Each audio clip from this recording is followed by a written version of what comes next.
Thank you very much. I appreciate it. All right, welcome to the Flowtastic Zone where Zachary Shiloh shines the most, brightest, called Black Lions Airspace. And welcome to another episode of what Zachary Shiloh has called Black Lions Domain for what Zachary Shiloh also calls universal grounding. Oh, it's been a long time coming, you beautiful Hunskins and Loves. I am still in awe that it's been over 6 months since I spoke to these two wonderful Huns right here. Oh man. The last time that I spoke to them, I believe one of them was actually a senior in high school.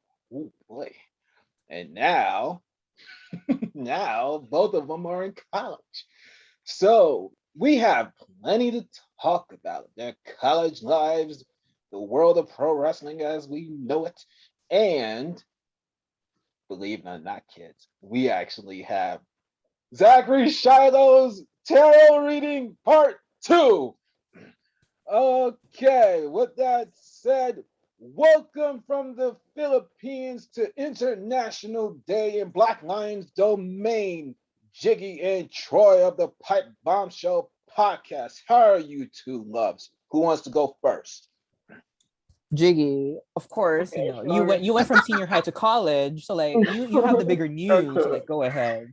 Yeah, so hello everyone. My name is Jiggy, and I am a co-host of the Pipe Bombshell podcast. We've been doing the Pipe Bombshell podcast for a little bit over a year now. We do women's wrestling reviews of WWE and AEW, but just lately we have expanded on to reviewing Impact and NWA as well. Hopefully, we're gonna keep that consistent, especially NWA, because it's so hard to find clips of NWA around Uh-huh. around the internet.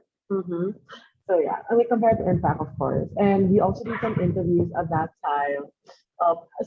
Sometimes we actually have an interview coming out on Wednesday. We already announced it, so just keep in mind, everyone. On Wednesday, our interview with Paloma Star, the Sriracha Muchacha, is gonna come out.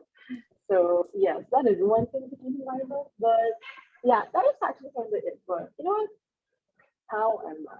Yeah, that's just a little like intro to our podcast over there. But I guess I'm doing fine. Like college, I'm like 2 weeks into it now. So I'm getting a little bit used to the workload. There's definitely way more, I would say. And it's just really disappointing that I remember an article being published. The Philippines is one of 5 countries who have maintained online school, who have retained online school for this school year. So for another year, I am study online. My freshman year in college is We're going to be still here in online. Zoom. We're still here in Yes, Zoom, girl. that's why this is still very Oh familiar to us, wow. and it's very disappointing. Like just the other day, there were some reports in there were some reports that our president actually reopened a casino and the beach before like reopening the schools. So yeah, but Let it yeah, be it's known. good. It's really good, I guess. I think I'm doing better than a lot of people, so that's what I always say. Oh wow. That's a whole lot, kids. All right, Troy, you're up, hon. Well, for me, yeah. Well, pretty much a large part of my weekly like routine is the recording for the Pipe Bombshell podcast with Jiggy. But on a personal level, I've actually been a bit busy with academics because I just finished my freshman year of college and I shifted out from my original program of materials engineering. I successfully moved to industrial engineering, which I Oh. actually also had Jiggy like give me a tarot reading about Yes, when I like his remember business that. venue. Ha ha! I was like, am I gonna be able to shift out successfully? And lo and behold, I did. So y'all know that this girl's cards spilled the tea. So give her the coin. But yeah, so lots of changes. Like just to think that it's only been half a year since I've been here. I've last been here on Zach's show. So things really change. And bro, when we started out, Bianca Belair was getting her push, and look at where we at now. Things have changed. Oh my God. We Just putting got that out plenty to there. say. I have Did We you lots to got say like it? plenty about to that. say. But yeah, I'll keep it It's at that for fine. now. But yeah, overall, I've been fine. It sucks that we're still in lockdown here in the Philippines, Mhm. but Oh, what can we oh, do? Yes. Although good news, I'm getting vaccinated for my second dose next Yay! week. Yeah. So that's a good thing. But That's besides nice. that, everything's going fine, I guess. Well, I'm Sounds happy to hear that all is well with you, beautiful Huns. I love you wholly. Oh man, oh man, oh man. On my end. Whew. All right, my listeners know this already. All right, so I'm a three-time best-selling author by way of Amazon. I still am working for Amazon. I've been unemployed from a certain nursing home over a year now. I'm living with my family still, nearly 2 years to the day. Oh boy. Let's see what else is going on with me. I am starting this coaching. That matter of fact, I believe my partner just Ooh. pinged me. Yeah, cool. yeah, kids. I'm actually a coach. I'm actually trying to get some clients and whatnot because I've been working for Amazon nearly a year now, and it's shown me that I actually can be a coach. I can be a leader and some other stuff, but I'm kind of like CM Punk right now. I Okay. do I mean by that? What do I mean? Okay, so CM Punk, the AEW newest acquisition out there, was in World's Worst Entertainment 10 years ago. And he was saying that, oh, I love where I work, but I cannot stand how it's run. Well, Hmm. fast 10 years later, that's me. I cannot stand how things are working in Amazon. I love it. I love it for what's done for me. However, I cannot stand how it works. So I'm trying my best to get through it. I'm actually paying certain people for their services rendered. A certain blue shirt wearing Hun right now. I'm pointing that is one of them. Right there. So All right. I already paid him off. So Jiggykins, I love you, dear. Thank you very much for what you're getting ready to get. Yeah. All right. So back to the story at hand. So I decided to actually get in touch with these two because I haven't talked to them in a long time. And any good parent, quote unquote, would check on their kids. That's Their true. That's true. That's true. And I say that proudly that these two are part of my podcasting kids. And I haven't talked to them in a while. So I needed to talk to them. Plus, Jiggy actually wanted to give me my September through December tarot. So I said, okay, it's time to get them back in here. Let's see what's going on with them. So, boys, now you're both in college. I am happy for you both. Oh, Thank dear you. God. I am in awe of you. I, I can take off my glasses right now for a few seconds. I feel like Go a ahead. I feel like a true Um, right now. These two kids are in college, and I'm not even in the same country as them. It's a beautiful thing to see when you actually have known somebody for a long time and they actually have gone off and did good things.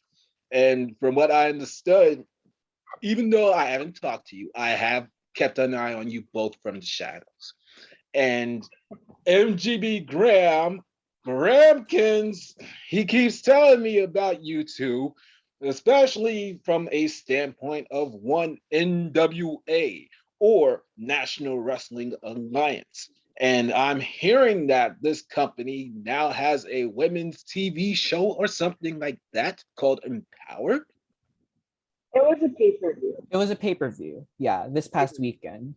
Excuse me. Yeah. And Graham was gonna actually sit through your review. I hope he's done that by now. I believe he must have. Oh, Grahamkins, I hope you actually have listened to my kid's review. With all due respect, big brother, I want you and a certain Matt Love on my show together. You actually got me in your good cop, bad cop separately and together. Now it's time before the year is up for you two to step into my domain again together, not separate, together. Good cop, bad cop. I want one of the funniest shows that I've ever produced from you. So, Gramkins, Matt Love, if you are within the sound of Zachary Shiloh's voice before 2021 is done, I'm having both of you in Black Lions Domain again together because I don't know when I'm gonna get the MGB Wrestling Podcast family full. I don't know when that's gonna happen because I know Mason and Jackson, they're both busy, especially the eldest boy. Oh boy, what life he has had in him. But you, Graham, and Matt Love, I love you wholly. You two are some of my biggest influences. I want you in Black Lions Domain. Oh man, oh man, oh man. All right, so what a life, you beautiful Huns. Troykins, I didn't acknowledge this to my listeners, but right now your hair is frosted. Oh, frosted. Oh, thank you. Yeah, but I don't know, cause being stuck at home, it's really boring, and I feel like every single day is the same. So I want to like some sort of, I don't know, some change and like look, just so I can feel like I can feel like a human again, aside from like a robot doing like workload in school or whatever. Because online work is not it. Like when you said Jiggy and I were in university, correction, it's online university, so it's like twice as worse. So it's not as humane as its face to face counterpart. So I was like, you know what? This was towards the end of the semester, and I was like, let's change something up. Um, yeah, I just had my hair, dyed, and I don't know, I kind of liked it, but it's starting to grow out. The black, I don't know what the term is, the roots, Roots, yeah. the natural hair is starting to grow out. So this side used to be all white, but now it's black again. But yeah, I'm kind of liking it still. I don't know if it's the lighting or because my lighting's not the best, but yeah, just something interesting to change how I look, because I haven't really done that a lot like in my life. So it was a fun little Oh, change put out there. Yeah. well, your hair looks lovely, my dear Thank Troykins. Let me you. see that. And your lighting works for what it is all about. So don't crucify what is working for you, hun. Let me tell you right now. Okay, let's see what else has been going on with you two that I from the shadows have seen. Oh, okay, this hun right here. I don't really follow her too much anymore. We don't really talk anymore. Uh, Ella J of a Wrestling Gal podcast. Hi, Ella. We Oh, love her so man. much. That is true. Oh, man. Oh, man. Oh, man. That girl, she's on fire. She's going to wrestling shows. She's interviewing people left and the right. She's practically doing lives almost every single day. I wish I was able to talk to her. But She is me and something her, I else. don't know what happened, but we don't see it eye to eye. But I do respect her from afar. So Ella J, thank you very much for taking care of my podcast kids. I appreciate it. And one day, my hope is that you'll return on here. Oh boy, oh boy. Let's see. What can we do? Oh, since we're in the wrestling mode, let's get the biggest issue out of the way because we're gonna actually transition to happiness along the way. All right, so I actually sat through SmackDown last week. Shockingly, not because I wanted to. No, no, no. I actually sat through it out of respect to two friends of mine that had me over and wanted to see me after I actually had something going on last Friday. I don't know what. Oh, yeah, yeah, yeah. I had a business call, so I had to take it. So I went like late afternoon, early evening, and then SmackDown came on. I said, all right, I'll sit through it with these guys. And lo and behold, I'm watching the clips from last Saturday or 2 Saturdays ago now or whatever. And I'm saying to myself, oh dear God. Oh dear God. You are bad writing 101. No wonder I stopped watching your product some odd years ago. Oh God, WWE. And I'm watching this, and not only is bad writing 101 happen, I'm saying I'm giving them some props. I'm not completely gonna crucify the almighty empire. All right, so I give them some props. They did have shocking returns. Okay, and I Mhm. believe a certain male one is to answer AEW. We'll get to that shortly. So in the women's division, SmackDown's version. All right, from what I'm hearing, Sasha Banks is injured, air quotes, kids. I don't know what's going on. No one knows. Yeah. Nope. Neither do any of us. Like no official statement whatsoever has been released about it. Yeah. So again, if you're watching this on YouTube, we're using air quotes right now. Or you're listening, excuse me. You're listening, we're actually doing air quotes. So the greatest match, women's match in WrestleMania history in some people's minds, the rematch never happened.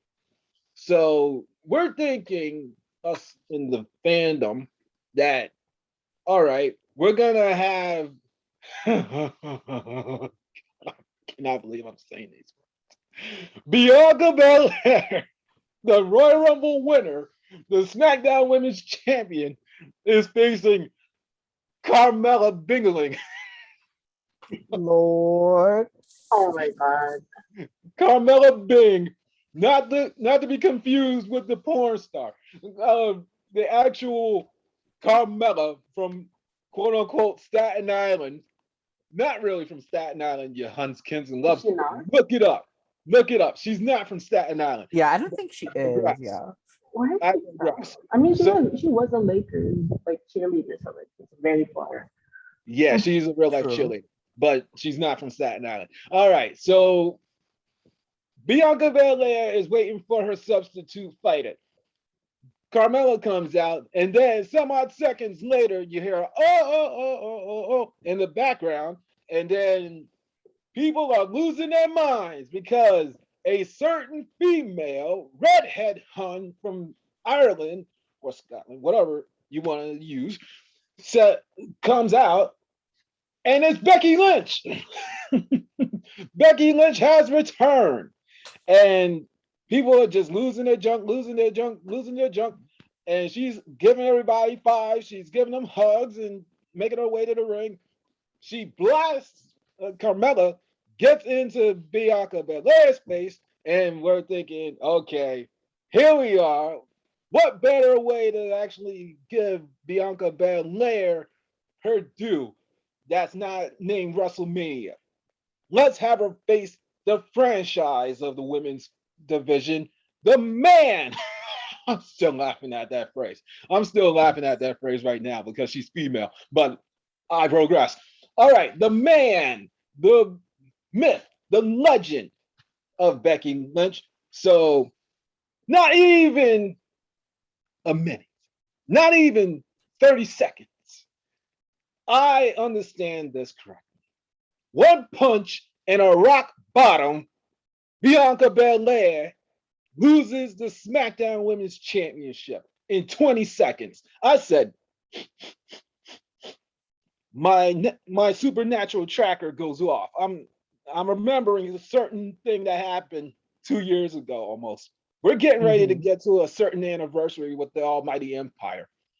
And I'm saying, why does this feel familiar? Why does this feel familiar? Oh, Brock Lesnar squashing Kofi Kingston in the main event of SmackDown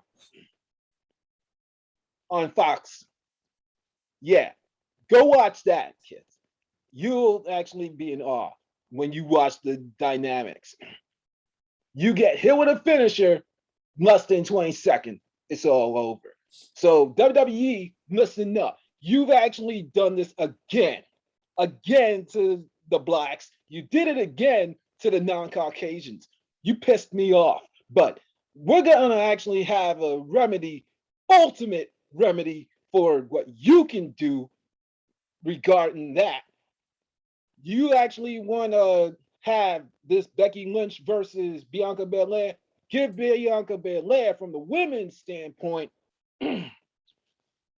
her due. Becky has done it all. She's been Money in the Bank winner, I believe. She's done the Royal Rumble win. Oh, thank you, Jiggykins. I Yeah, see I you in don't the think she. background, hon. Yeah, I don't think Thank she's won Yeah, Money she's in the you. not Bank. money in the bank. That's like the only thing she hasn't done. Yeah, and Thank NXT you. Women's Thank you, Championship. Jiggykins. Yeah. I've noticed you. No need to have to reply. I actually noticed you. Thank you very much. All right. So she's done everything. She's won the women's championships. She's won the Royal Rumble. Why? Why? You could have built this up a little bit, slowly but surely. Have Becky take the L, and then you want to give Becky more of a story to get Bianca back. Fine. But to take what Bianca Belair has done in mere months and pretty much say,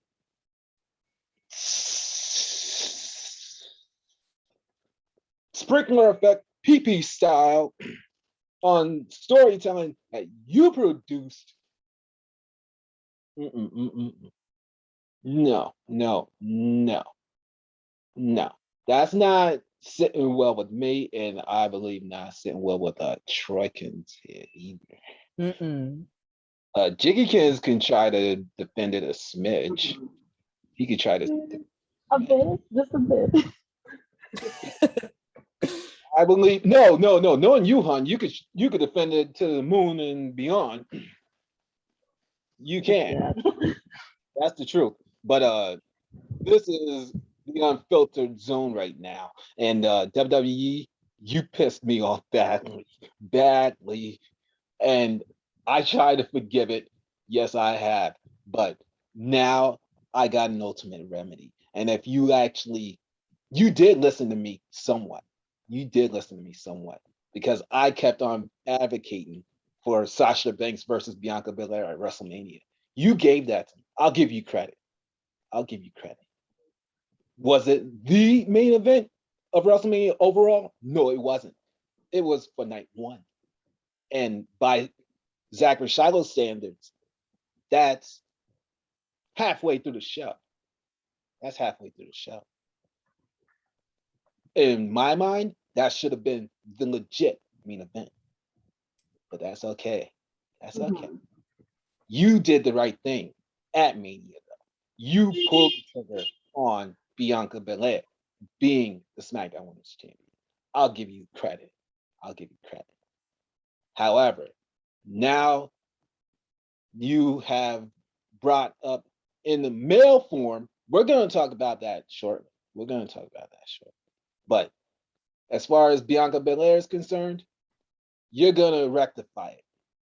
You're going to rectify it before Survivor Series if you are listening. Bianca Belair, Becky, they'll feud for a while. They'll feud for a while. But the ultimate goal, Bianca Belair gets that belt back. And I don't care how long it is for. You, in my point of view, you would have her win it and have her hold it maximum WrestleMania. WrestleMania, maximum. But knowing you, you probably will not actually have her hold it until maybe December, at least for a major Royal Rumble. But I progress. I progress. All right. So one more time, WWE. You can have Bianca versus Becky, but do the right thing in the long run. Give Bianca Belair the belt back. You crazy Hunskins and loves. Give her back the belt. I don't care how long it is. Give her the respect of beating the man and let her become the new man. Oh God, I cannot believe I'm actually saying those words. Oh boy. All right, Troykins, you look like you were ready to rip WWE in half. Go ahead. Okay, so me and Jiggy, we're huge fans of wrestling, but even larger advocates for women's wrestling. Right So on, like, hon. when we watch pay-per-views, um, we of course we watch throughout the show, but when it comes to the women, that's the part where we're like super invested in. And during that point on, the women haven't been showcased too much on the show. Like the other women's match that has only happened that night was Eva Marie and Alexa Bliss, and I Oh was not a fan of Jesus. that. It was a mess. Um, but anyways, besides the point. Um, yeah, it was like halfway the show. It was halfway SummerSlam, and there were only three girls on the card that were showcased, that being Dewdrop, Eva, and Alexa. And then suddenly, in the middle of SummerSlam, they announce not just announce that they promote the Sasha Bianca rematch, and they even had this whole video package for it. They had people hyped up for it. Um, and suddenly Bianca comes out first. And when this happened, I knew that Sasha was unable to compete because there were lots of rumors. There were a lot of rumors online saying that she was unable to compete for whatever reason, something that has not been confirmed yet. So the moment Bianca came out first, I knew that she was unavailable. Like Sasha was not there at all.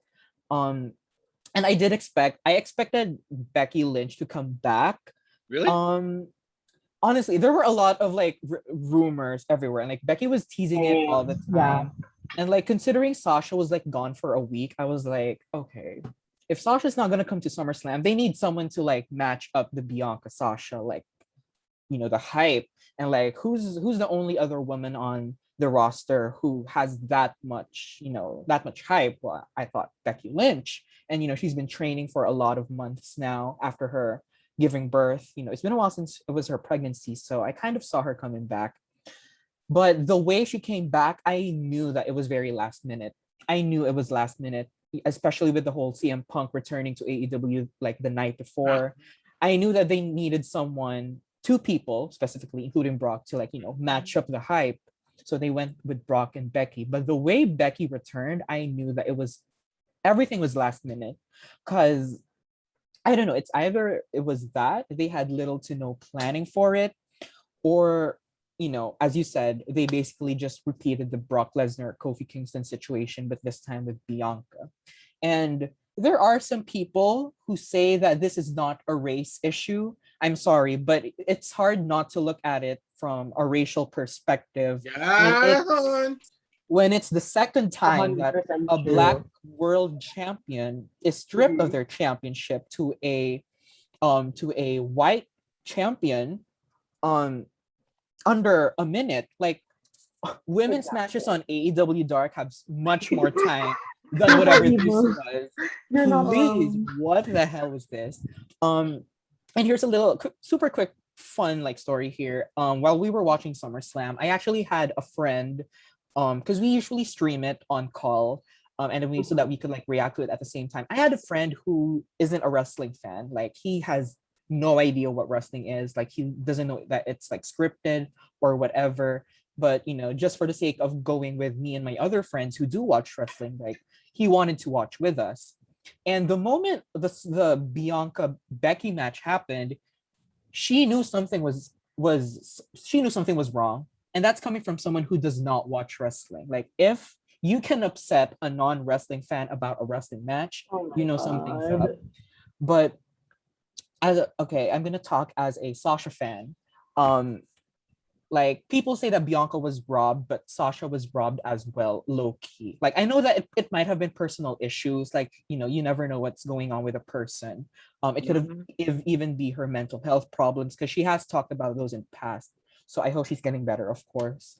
Um, but think about it, like they got rid of one black girl from one of the biggest matches on SummerSlam, replaced her with this white girl, and then they let this white girl take another black girl's championship. And people refuse to say that it's a race issue. I'm really sorry. It's hard not to look at it. Like even if it wasn't, which quote unquote, let's just say it might not be. I don't know, it might be storyline, but it's really hard not to look at it from a racial perspective, especially with WWE's racist past. Like let's not deny that. It's Let's not true. deny that.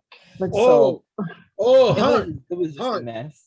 Sorry to interrupt you, but to deny that the Almighty Empire doesn't have a racist history is to deny that you two both are not LGBTQs. Not only that, but not all non-Caucasians overall. So WWE, you got bad history with the non-Caucasians. Oh God, we're talking about a company that actually made a Samoan into a sumo wrestler, a Japanese sumo wrestler. Oh my Oh my goodness. God. Throwback to Embarrassing. 2018, to Royal Rumble 2018. The first ever women's Royal Rumble happened. And then, it was for the very first time, two Asians won at the same night, Shinsuke Nakamura and Asuka. And guess what? Neither of them won. Oh, WrestleMania Jiggy. matches. Exactly. Oh, Exactly. oh, thank you. Thank you Oh for my actually God. adding more iron to my fire. Oh God. It's been 3 years since that travesty happened. I'm not o- I'm not over that. Luckily, Asuka was able to pick up her career in some point. Like she was able to become world champion once again, and actually has a really decent run. And for the longest time, I just want to share. We really thought that maybe WWE's just not using her anymore. They don't have plans. Apparently, she's injured. So Asuka, I hope you're going well. Oh, And with please, Shinsuke Nakamura, yeah. Oscar. Please bring back Oscar. And with Nakamura himself, I believe that he has yet to recover from that loss, like storyline wise. True, Oh, true. Oh my god. oh dear God. I was watching SmackDown last week. I didn't know who the Intercontinental Champion was. I didn't know that there was a King of the Ring that's not named Baron Corbin anymore. I'm looking at SmackDown, and then all of a sudden I'm hearing this familiar theme song. And then I'm looking at it, and I said, "Oh my God, it's Nakamura." He's the actual Intercontinental Champion and King of the Ring right now. Oh man. And I'm losing my jump, but at the same point in time, I'm saying to myself, "Oh, you are petty Nick Nakamura right now. You are petty screwing Nakamura right now. It's been 5 years since he signed a contract with you, and he's not sniffed or licked a world title yet. But yet in his native Japan, and believe it or not, kids, Zachary Shiloh's reincarnated Japan. Oh God, oh God, oh God. Oh my God. He was the man. He was giving everything just like that because of who and what he was and his talent. Whereas the Almighty Empire, I cannot describe it. And I think I told this story before, and I believe I said it when you two loves actually came on here prior. That Nakamura and Asuka, as Jiggykins actually did touch upon, won the Royal Rumbles respectively 3 years ago now. At this point in time, WWE is hyping up a big return to the land of the rising sun for the summertime. And I'm thinking at that point in time, okay, you're doing right by the Japanese by actually having them win the Royal Rumbles. Okay, the best scenario for you, and you talk about being a business, you talk about being racially equivalent. Have both win their matches. And if not win at Mania, damn sure you have them win at the following pay-per-view like good writing would do. Nope. No, no, no, no, no. Shinsuke Nakamura right now is the king of the ring and Intercontinental Champion, and he's tagging up with this guy that's supposedly playing guitar for his theme song. And I think that guy is going to betray him eventually, and those two will go up and have a feud for the Intercontinental belt. Asuka, she, as Jiggykins said, eventually did get under her wings, but but I regress back to 2018.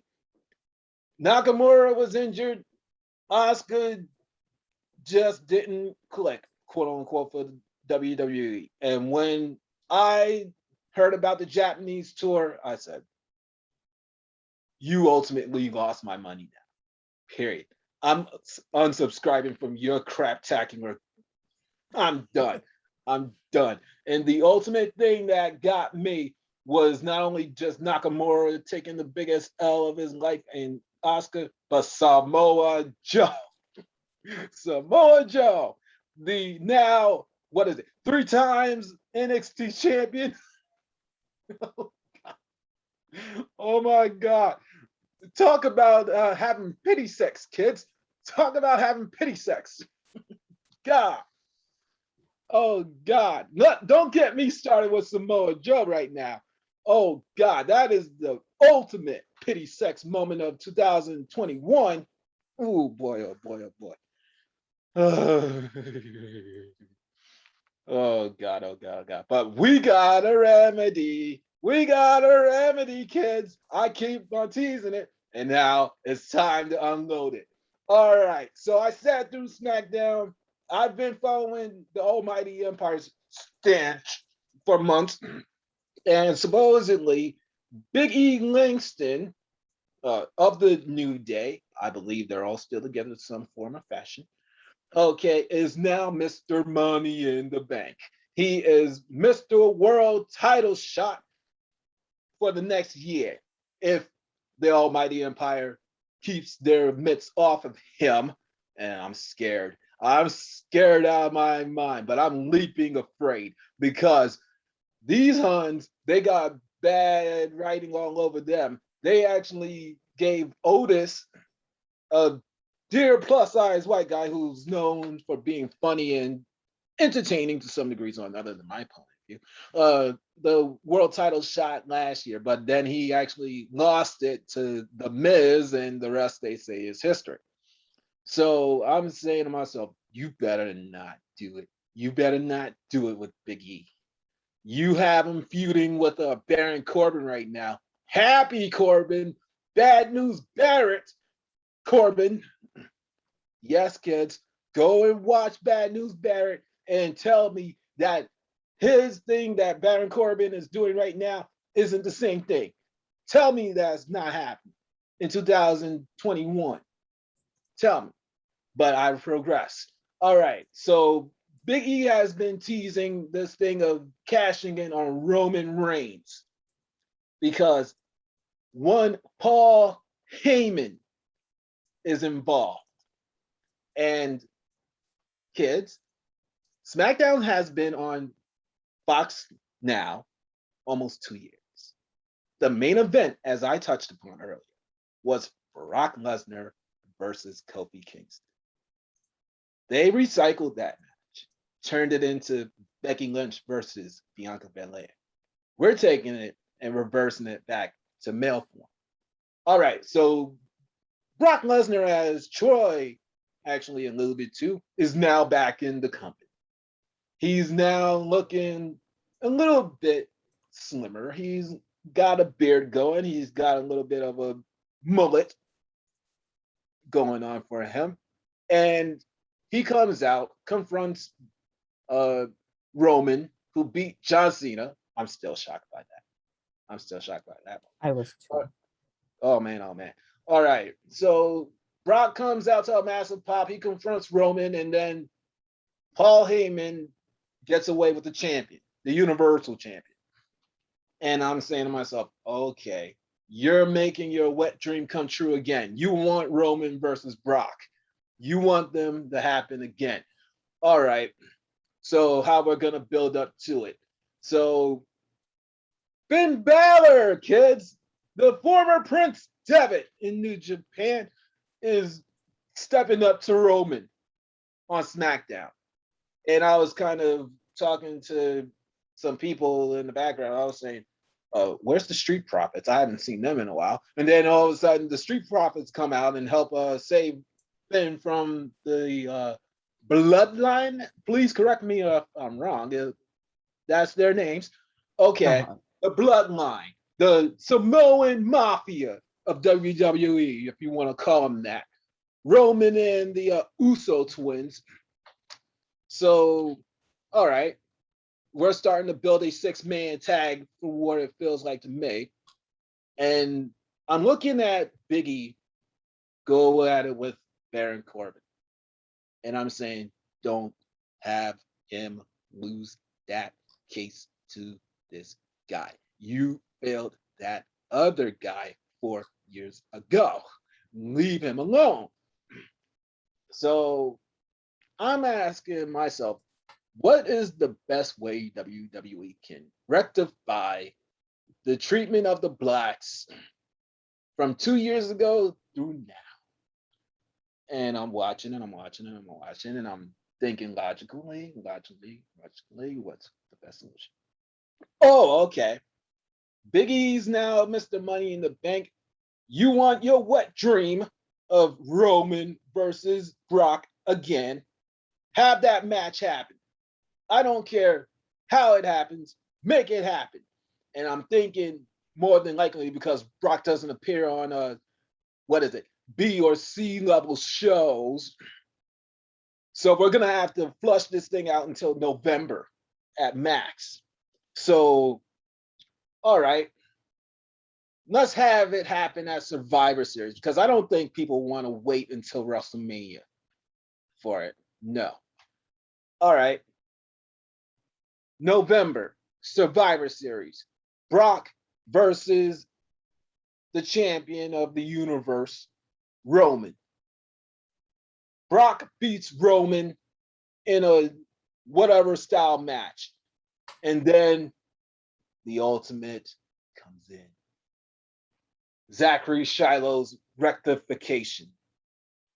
Big E's revenge. We actually have revenge for Kofi Kingston taking the L 2 years ago on SmackDown, and we kind of rectify from a male standpoint the women's match that happened at SummerSlam. Big E cashes in on Brock and he wins the belt. Yes, kids, I actually wrote that in the back of my mind because they've been teasing that Big E will cash in on Roman because of Paul Heyman's interference. Going back to Kofi Kingston. Okay, so one more time, WWE, if you're listening to me. All right, you can have your wet dream. I will keep on saying it over and over again. Have your wet dream of Roman versus Roman versus Brock. Have it happen at Survivor Series.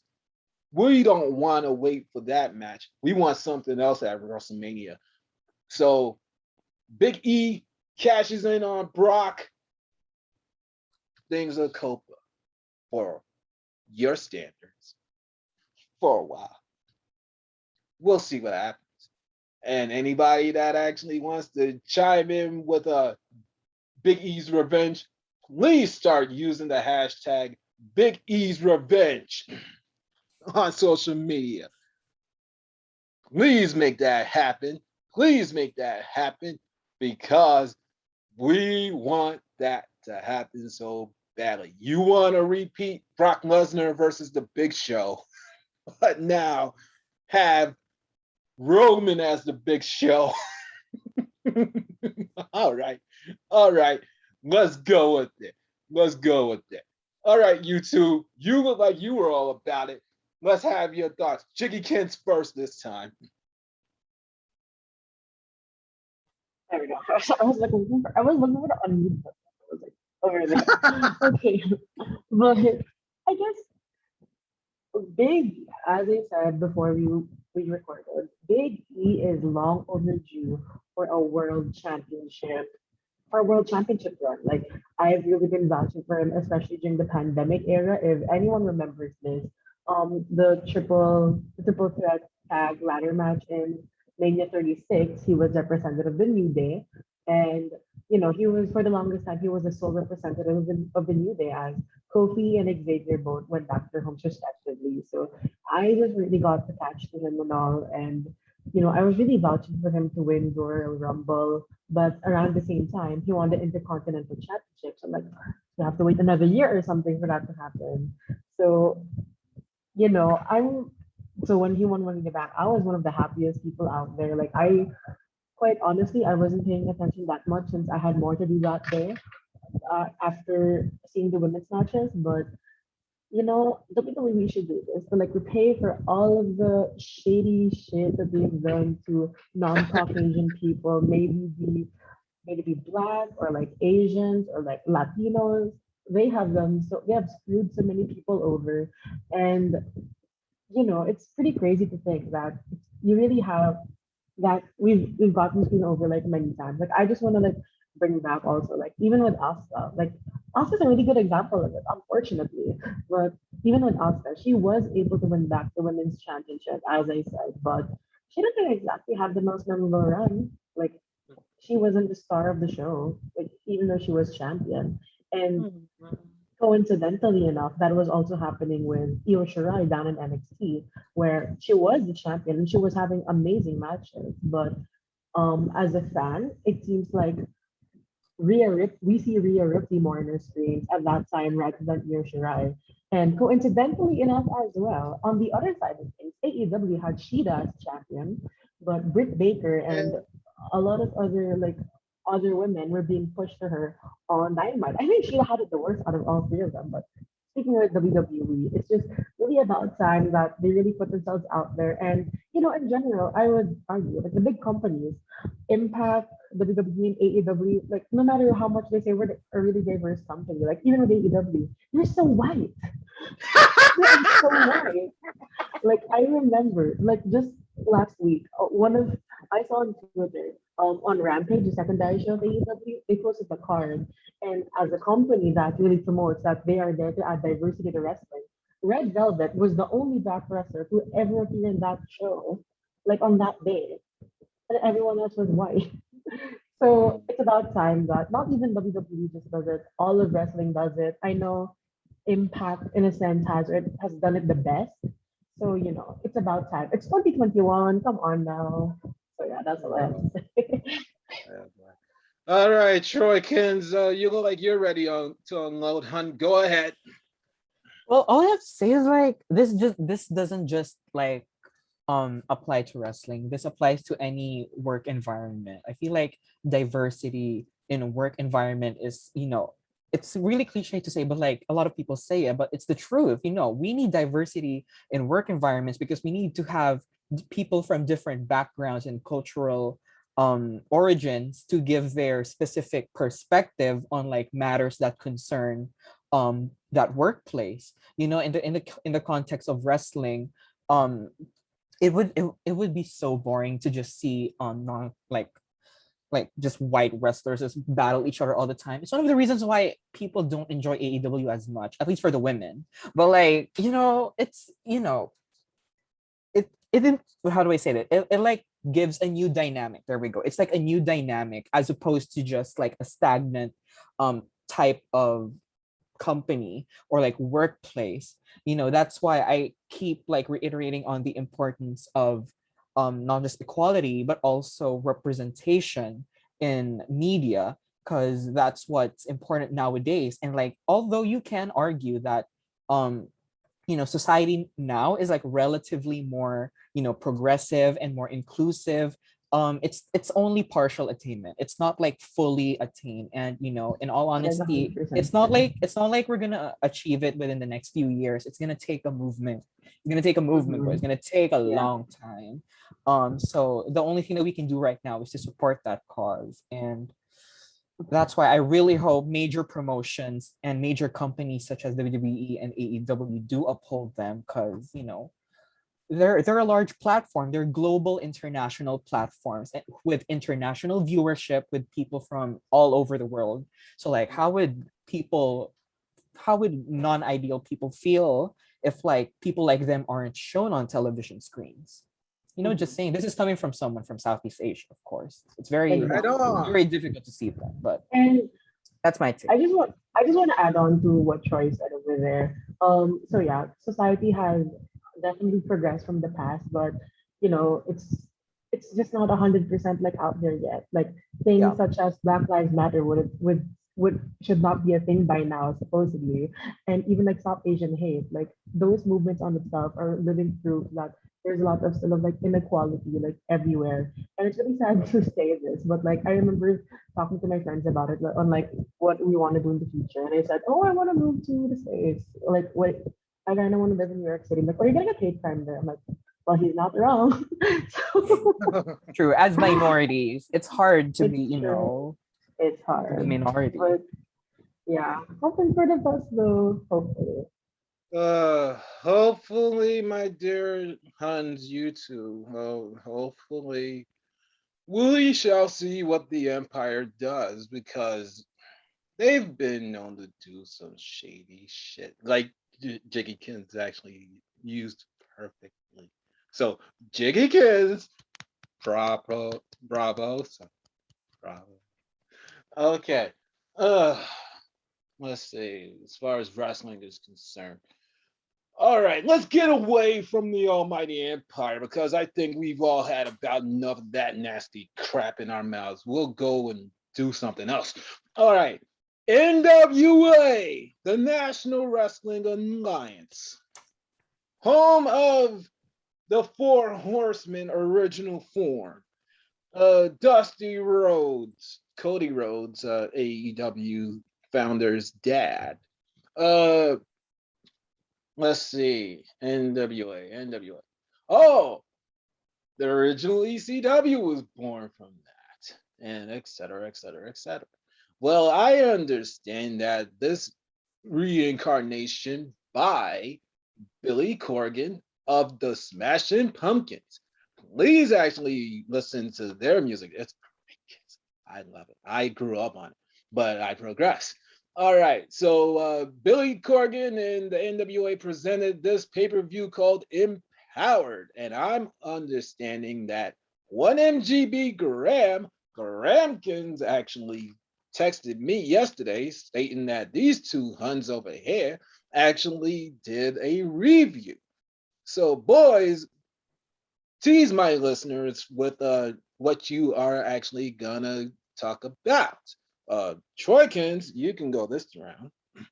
Yeah, well, our episode on that NWA All Women's pay-per-view Empower, we actually already released it last Wednesday, I believe. Yeah. Originally it was supposed to be on Tuesday, but I actually had some extracurricular activities. I was like, Jiggy, I'm tired, my head hurts. Like, let's move this to tomorrow. And thankfully he did, because also I wasn't like completely finished with the show. So it was postponed by just a day, not a big deal. But yeah, so simply we reviewed NWA Empower and also NWA 73 just because it was an NWA pay-per-view the day after. So like why Oh not wow. talk about it as well? So like, it's the NWA pay-per-view weekend. Um and the reason why we reviewed it on its own, because usually we do review pay-per-views, but like along with our weekly episodes. But like we devoted a specific like bonus episode to it because it's an all women's pay-per-view. And considering that we're a women's wrestling podcast, we thought that if we want to continue like advocating for women's wrestling and women's rights in wrestling, it would just be right for us to devote one whole episode just talking about an entire pay-per-view dedicated to the women. And I feel like what made it so special for us is that we knew some people who actually attended the event and were huge parts of the production of the event, and like all the entrances and all that. Like as you brought up earlier, Ella J was there. Yeah. Also DS Shin from Ring the Bell. We saw both Mhm. of them in Melina's entrance, like as the paparazzi. Like like who would have thought that those two people on the NWA Empower stage already talked to me and Jiggy? Like if for them it's probably a really small thing, but for us, like me and Jiggy, for kind of like how do I say this, like women's wrestling content creators who aren't based in the US, like it really means a lot to us to have some sort of connection even though it's very minimal. And yeah, it just That goes to is show like true. throughout our whole year in podcasting, like at least we know that we've reached something and we've met so much amazing people, including you, Zach, Thank that you. we got to meet and like collaborate on with for so much projects, and it's just so great. But yeah, we just talked about the pay-per-view, every single match from the opening triple threat all the way to the invitational main event. It was a blast. It was so much to It was cover. amazing. I was tired, but it was amazing. Mhm. Aw, at least you actually put the content out, Troy. I appreciate it. And Thank today, if you. not today, then tomorrow, I'm making a promise to you two that I will watch your review. Seriously. Hey. I will seriously watch your review. All right, Jiggy, if you do you agree with Troy or you have your own thoughts as well? yeah, it's just really more of the same. NWA Empower was just definitely something else. And besides that, we knew some of our friends were there, DS and Ella. One of the biggest like things that really like, drew me into it is that all of the producers of the matches, all of the producers itself are all women and all legends on their own rights. We got Mickey James, Gail Kim, Medusa, Jazz, four of the best women's wrestlers of all time producing this event. And there was just so many historical meanings to it. Like the forbidden door, as we call it, has been shattered. Wrestlers from NWA, AAA, AEW, Impact Wrestling all attended the show. A dream match in Diana versus Melina happened, and Awesome Kong had their official retirement like thing over there, like segment, so to speak. And there were just so many like things that really drew me in. And to be quite frankly honest, I didn't know like more than half of the women that were on the pay-per-view, but it was a blast to see all of them. And it was really fun. And the fact, oh, just to add again, they reinstated the NWA Women's Tag Championships after 37 years. And I believe from what I know, that venue in St. Louis was their original venue of the weekly NWA shows, and that was their first event, as well. And how many years? So it was just very historic. The fact that it's also all women, and not to mention that that was actually it was very interesting to me, and I hope that the older wrestling companies like WWE should do this more often. Before No, it's just really cool that before their women's championship match, Camille and Linda Hirsch, they could pay tribute to for me, one of the best women's wrestlers of all time, Mildred Burke. They actually showed her original championship belt, which is, it was pretty damaged, it was pretty shattered, but I got goosebumps all the way down. Like, obviously, I wasn't alive at the time when Mildred Burke was an active wrestler, but the fact that there is just so many history under that belt itself, and it's also just a little cute touch to it that NWA actually calls the women's championship the Burke. So, it's really amazing. And when I saw it, I was like, wow, like I was so amazed. It was amazing. Overall, a 10 out of 10 show. 7th period as well. We saw the first main, yeah, I would say the first main match of Mickey James ever since getting released by WWE. Like her first main match on like on a big like what's the word, on a big platform. And of course we got like the outfall of that. And NWA Power, it seems like it's gonna continue to be weekly, but it's so hard to find clips out there. So we hope that we hope to like see to get to talk about NWA more. It was one hell of a show. Oh man, oh man, oh man. I don't watch wrestling as much as I used to because the God, there's so much of it. There's GCW and Jiggykins. You posted something from GCW. We're going to talk about that shortly. Okay. There's GCW. There's ICW. No Holds Barred. There's NWA. There's our dear friends from Stamford, Connecticut. Impact, Ring of Honor, New Japan, All Japan, Big Japan. AWA, Jesus Christ, so much of it.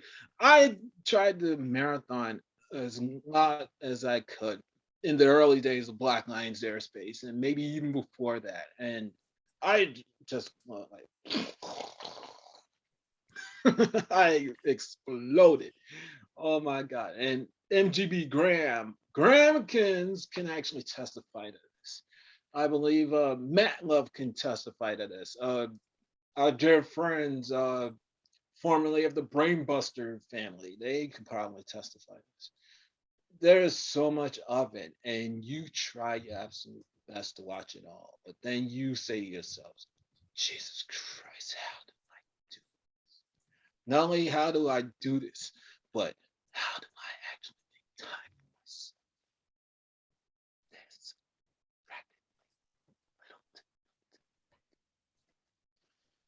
you are just asking yourself this time again.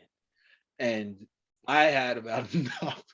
I needed to actually go off and do other things. But the wrestling bug is still there. I'm hearing rumors of certain things of a certain company that Jiggykins actually did share a big thing. I noticed on Twitter today, or what was it really yesterday? Oh man, oh man, oh man. But Empower. I heard about it. I said WWE again. You are bad writing about. You actually kept on teasing for years that you love women, and you gave Evolution. What was it? I think about like 2 years ago, 3 years ago. Three Yeah, years. 3 years. Yeah, you gave it about 3 years ago, and not one sniff, not one fart, not one anything of a women's pay per view. You wanted to go back to Saudi Arabia for your failed shows timed again.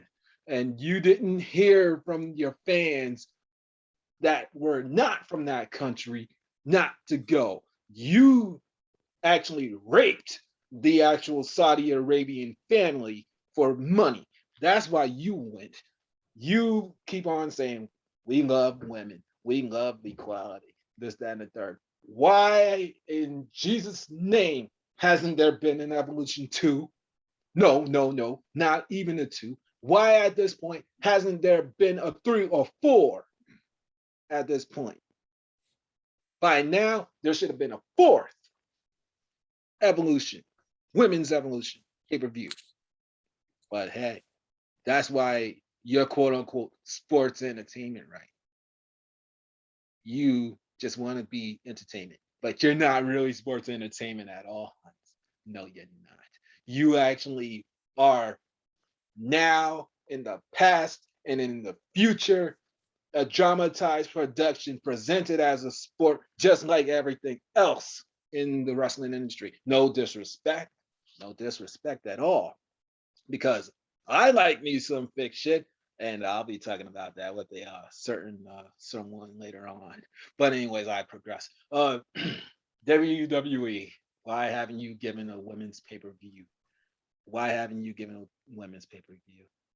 And you say we're sports entertainment, we're sports entertainment, we're sports entertainment. What is football? What is baseball? What is hockey? What are all these other sports? Sports done with entertainment in the middle. You're not the only thing. You're horrible. I keep on saying that you're horrible. But these two, they'll put up with you a little bit better than I can, because I can't stand you for 5 seconds. But I'll put up with them because I love them wholly. And same thing with Gramkins, Matt Love, my dear friend Conrad Cushman, Mags, Ella J, if she ever decides to return. Anybody that has dealt with you for years, I will let them roam around in this domain and talk about you. May they love you, or like me, can't stand your guts. I will make that known. I can't stand your guts because of what you've done to the non-Caucasians for years. But you've given some great moments. I will not deny that. I will not deny that. I am a wrestling fan nearly 30 years on and off. I have been because of you to some degrees or another. And for me to say that I don't love you for what you did do to some degrees or another, that's a lie. That's a lie. All right. Let's see what else has happened in the wrestling industry.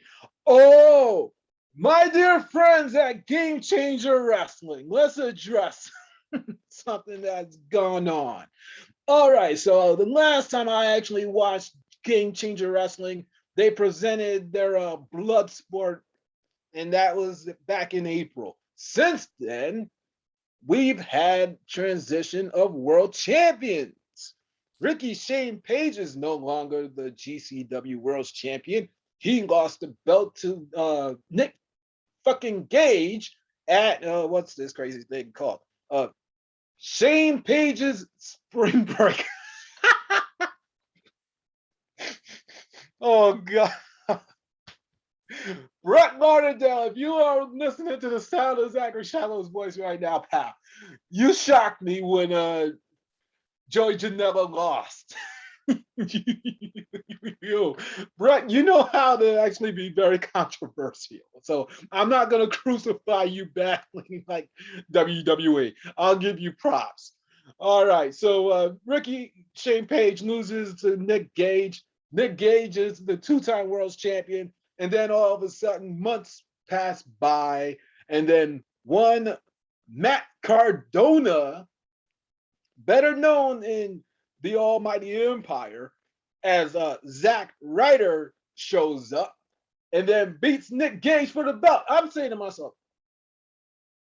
if you're not watching on YouTube or wherever I'm posting this, I'm shaking my head. I'm like, what just happened? What just happened? Zack Ryder is actually the GCW World Heavyweight Champion, the quote unquote #1 hardcore promotion in the world in many eyes. The world's champion is a guy that should have been WWE or Universal Champion or World's Champion. When I heard about this, I said, way to go, Brett. Way to go, Brett. You pity sex Zack Ryder. No disrespect, though, Brett. No disrespect to you. But I know a pity screw when I see one. And Zack Ryder, yeah, he's world championship material. I'll give him that much credit. But you are trying to atone for the sins of a company that he worked for, that should have given him the rub.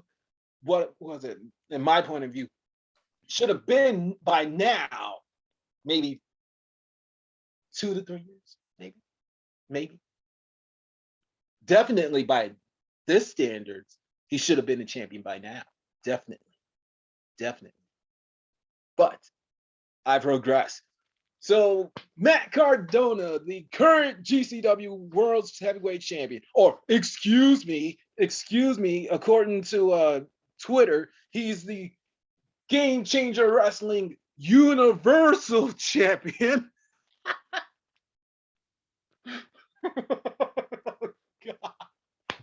That's what it's talking about.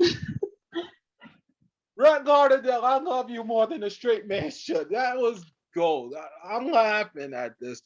Jiggy showed this thing earlier. I remember I caught it yesterday, but roughly maybe an hour before we hit the record button, I'm looking to get in contact with these two so we can get together for pre-show chat. And then Jiggy is posting this clip, and I'm saying, oh dear God, I still cannot believe this actually happened. This actually happened. Matt Cardona is the GCW World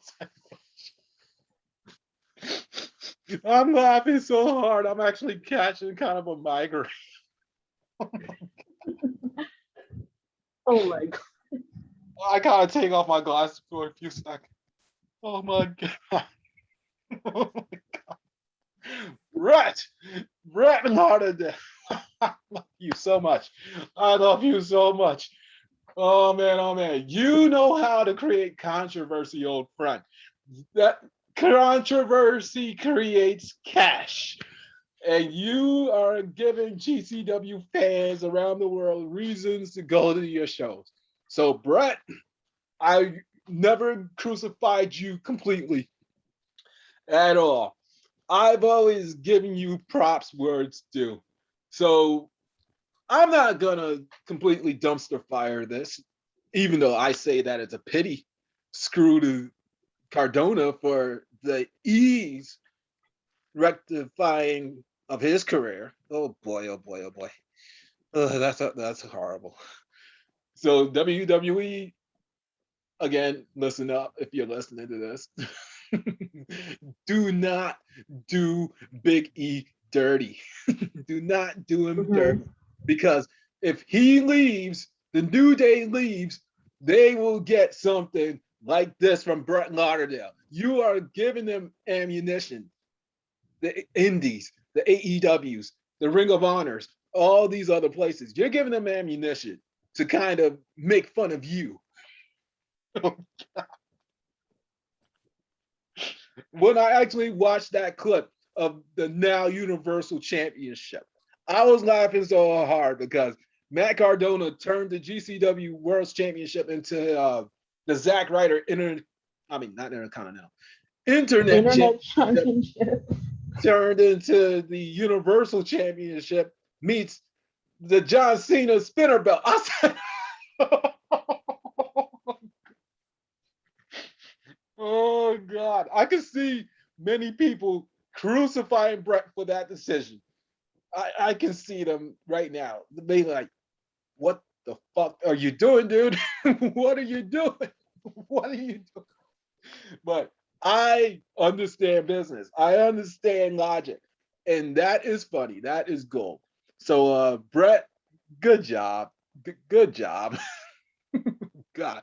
And Jiggykins, thanks for reminding me. I needed to actually talk about that at some point.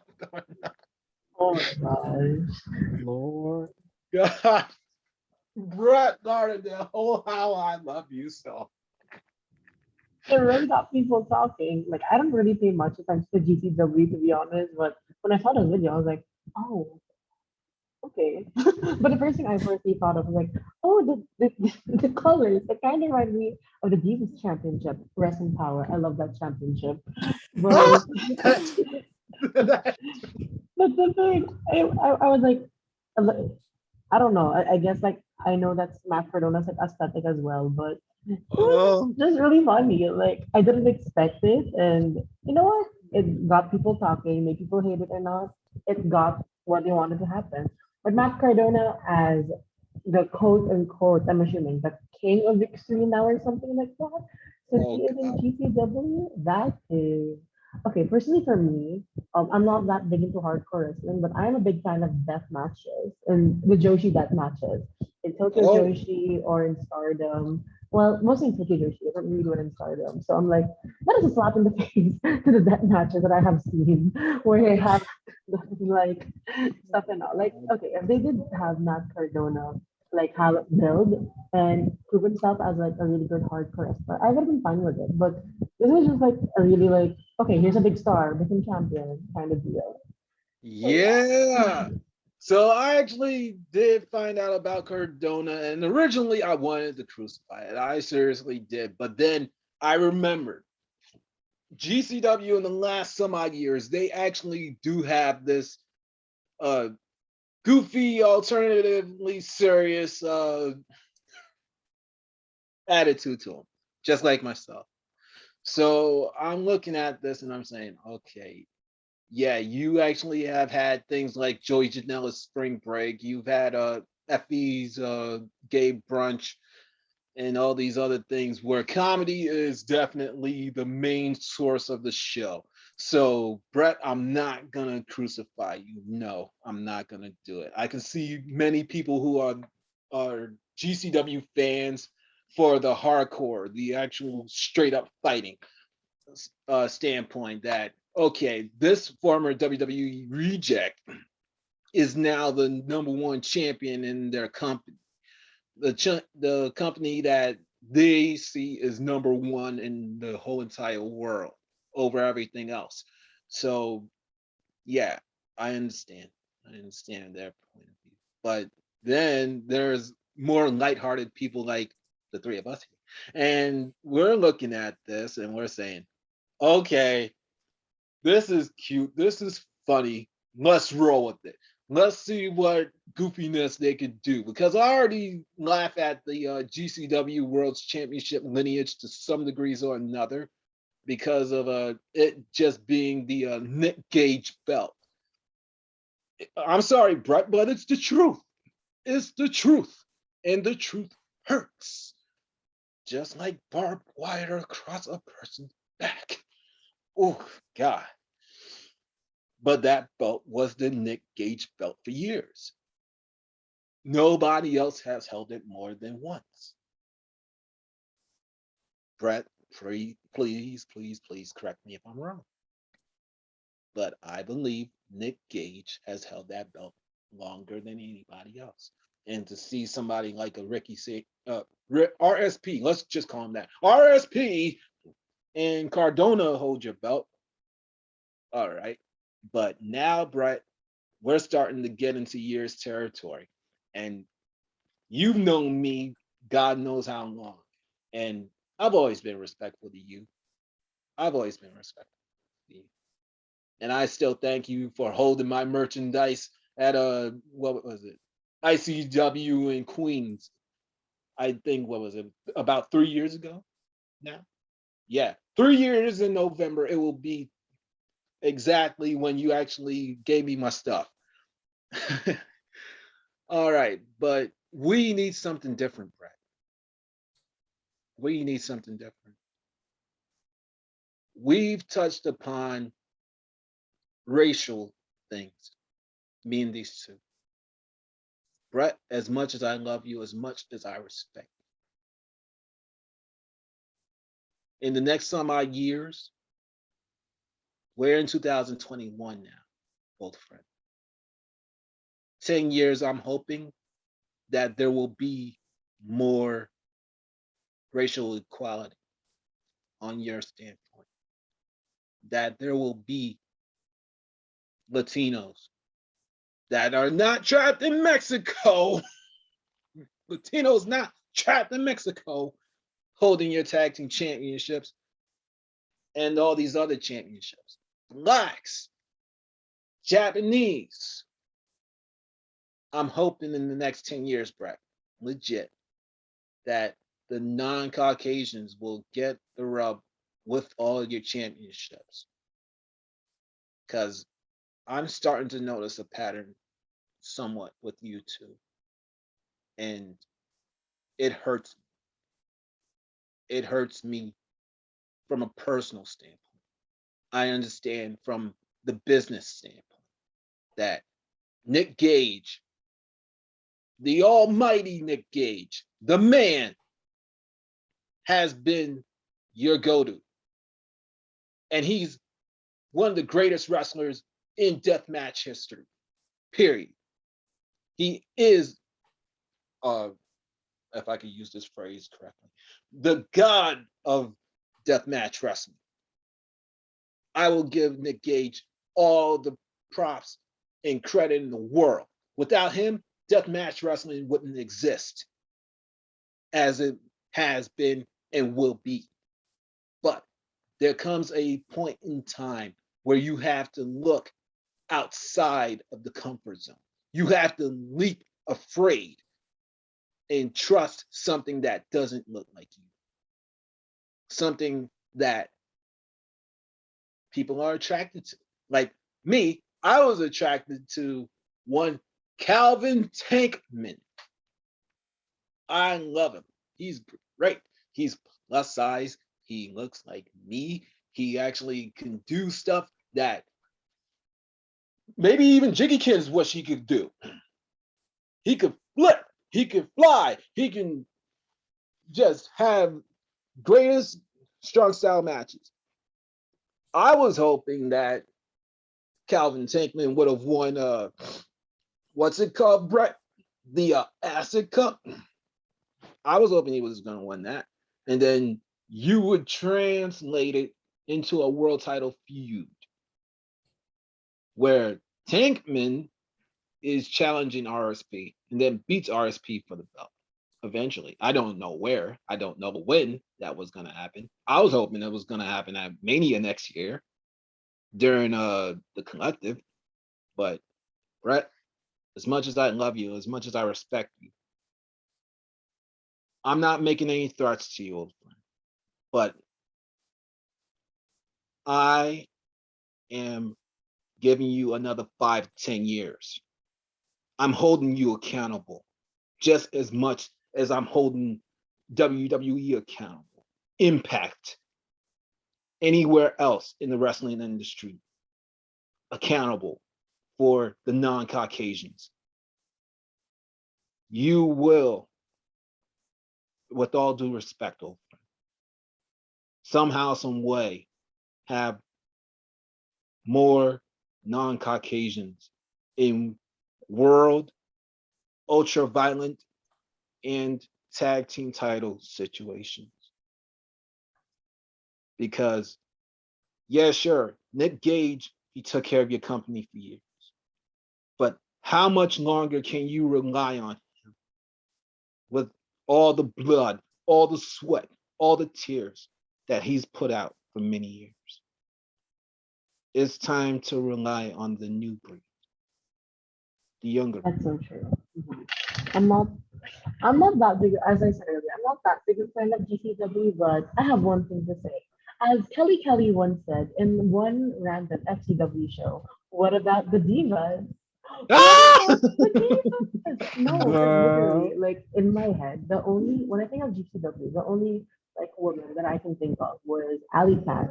I don't know if there's anyone else who does go to that promotion, but I can't think of much. I know there used to be a GCW Women's Championship, and it was Diana Carrazzo who actually held it. So why can't they bring that back? Like, maybe death matches aren't just as popular with like women's wrestlers over there, but what about the divas? Like, why not have a women's division? I would watch this shit out of that. Like, death Oh match yeah, wrestling is something else. yeah. Okay, let me do this properly. Yes, hon. Yes, yes, hon. Yes, that's the absolute truth. Okay, I'm sorry, Brett. You gave me something else to say, Jiggykins. Thank you very much. All right, Brett. I love you. I love you. I love you. I will keep on saying that until the sun don't shine, the pigs don't, the cows don't, and everything else. But what about the women? When are the women are actually gonna have their own shows that's not called LA Mhm. Cats Hot Snatch or whatever? When are the women actually gonna have main events on your show? When are they gonna actually have semi-main events? We need estrogen. It cannot be an all cockfight. It cannot be an all cockfight. It's true. Old It's friend. true.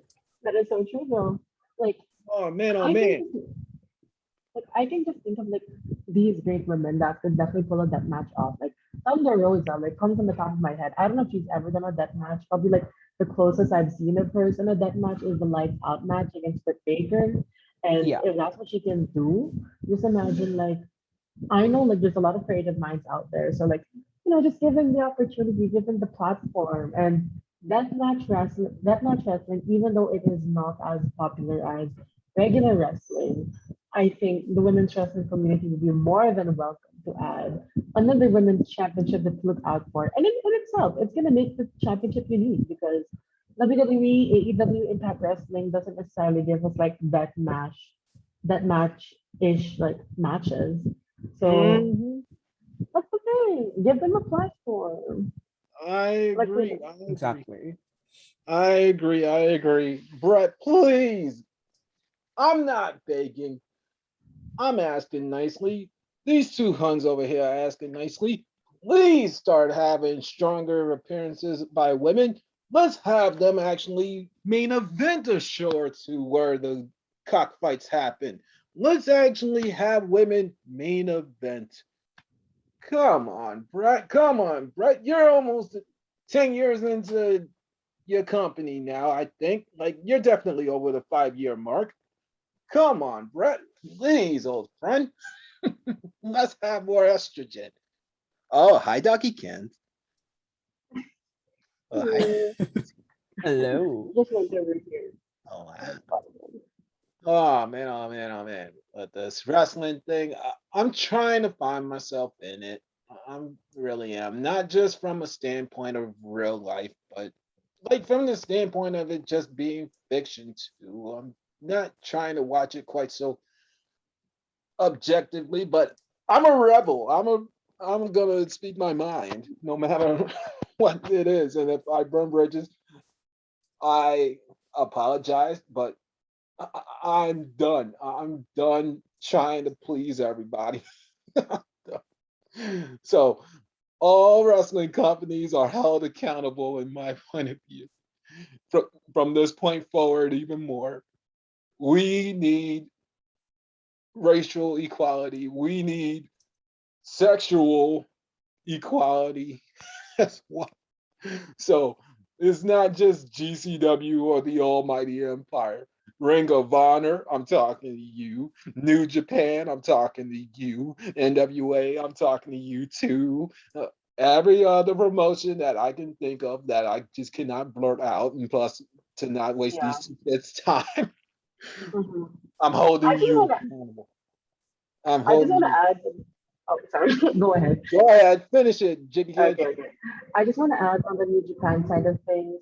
When is Stardom ever going to participate in Wrestle Kingdom? They've been in dark matches there for like years now. True. Oh, Come on now. oh, yeah, yeah, yeah. You're talking JPQ from Brainbusters language. He loves Stardom. Hashtag watch Stardom, people. All right, that's a great question. I've been wondering about that too. New Japan. Oh, New Japan. I don't watch you as much as I used to, but Stardom. When are the girls actually going to be featured on your show? When are they going to be featured on your show? Hopefully in the next 5 years. Hopefully. But then again, you actually didn't give me what I want for years. Oh God! As much as I love you, as much as I respect you and praise you for being the best pro wrestling on the planet. Oh man, New Japan, you made me sad at times to the point that I actually did have depression. But I progress.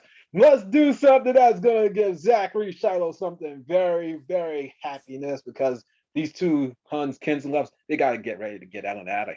So, Jiggykins, Jiggykins, you got something that the people have been waiting for. Here So we it is go. time Hello, to the main event, the Shiloh. standard, the blueprint. Yeah, that's right.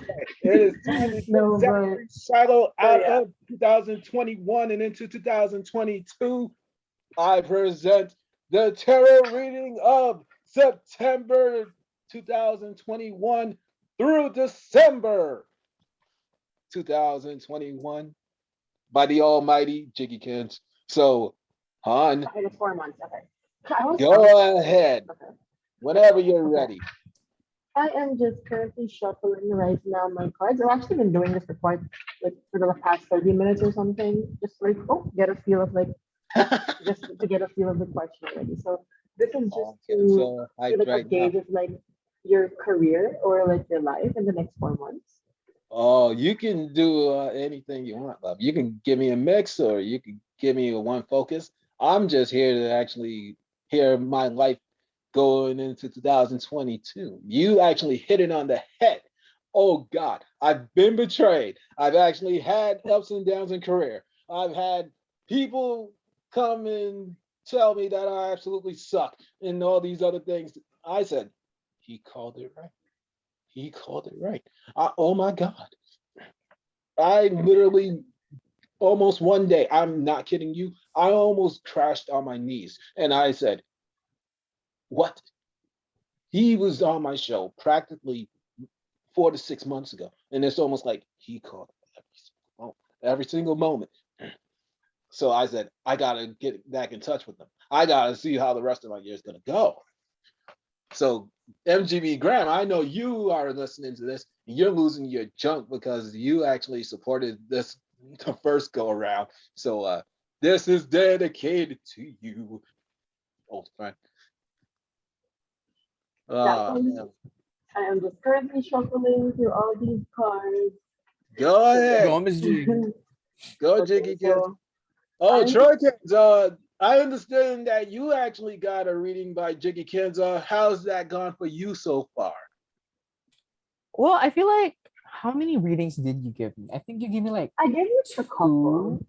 like a I think couple. I know. I think it's I a remember. I four. remember. I remember. I asked like, go, keep shuffling. Don't worry.